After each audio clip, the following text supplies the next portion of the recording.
हैं। और इसी प्रताड़ना के तहत राघव मगुंटा को गिरफ्तार कर लिया जाता है 10 फरवरी को।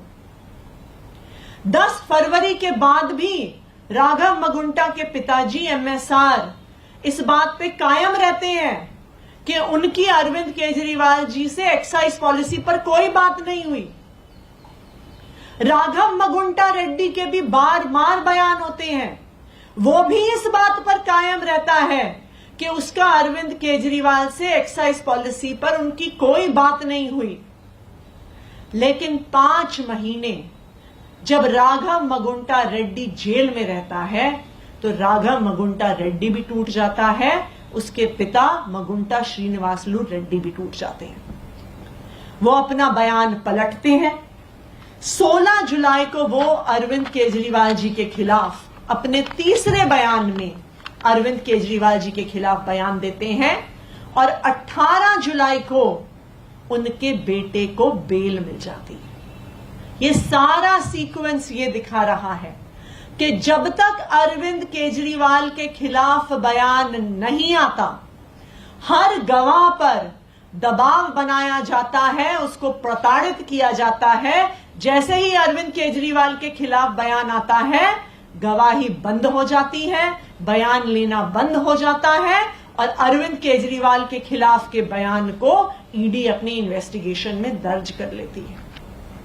और अब जिस तरह से शरद रेड्डी का और भारतीय जनता पार्टी के रिश्ते का खुलासा हुआ इलेक्टोरल बॉन्ड्स की स्टेटमेंट बाहर आने के बाद, फरवरी 28 को राघव मगुंटा और मगुंटा श्रीनिवासलू रेड्डी का भी भारतीय जनता पार्टी से क्या रिश्ता है वो सामने आ गया। 28 फरवरी को दोनों पिता और पुत्र ने टीडीपी, जो भारतीय जनता पार्टी का एलआई है, जो एनडीए का घटक दल है, 28 फरवरी को एमएसआर और उनके सपुत्र राघव मगुंटा टीडीपी ज्वाइन कर लेते हैं। और कल 29 अप्रैल को पिता मगुंटा श्रीनिवासलू रेड्डी को भारतीय जनता पार्टी के एलआई टीडीपी से लोकसभा चुनाव लड़ने का टिकट मिल जाता है।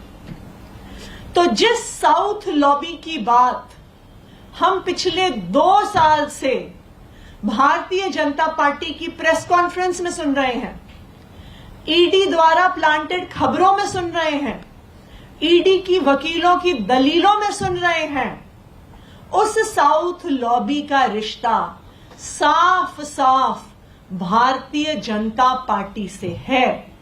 साउथ लॉबी का एक महत्वपूर्ण व्यक्ति शरद चंद्र रेड्डी भारतीय जनता पार्टी को 55 करोड़ रुपए चंदा देता है और साउथ लॉबी के में एक महत्वपूर्ण शराब कारोबारी मगुंटा श्रीनिवासलू रेड्डी और उनका बेटा राघव मगुंटा बीजेपी के एलआई टीडीपी में शामिल होते हैं और एनडीए की टिकट से लोकसभा का चुनाव लड़ते हैं। तो साउथ लॉबी का, शराब कारोबारियों का सीधा सीधा रिश्ता भारतीय जनता पार्टी से है।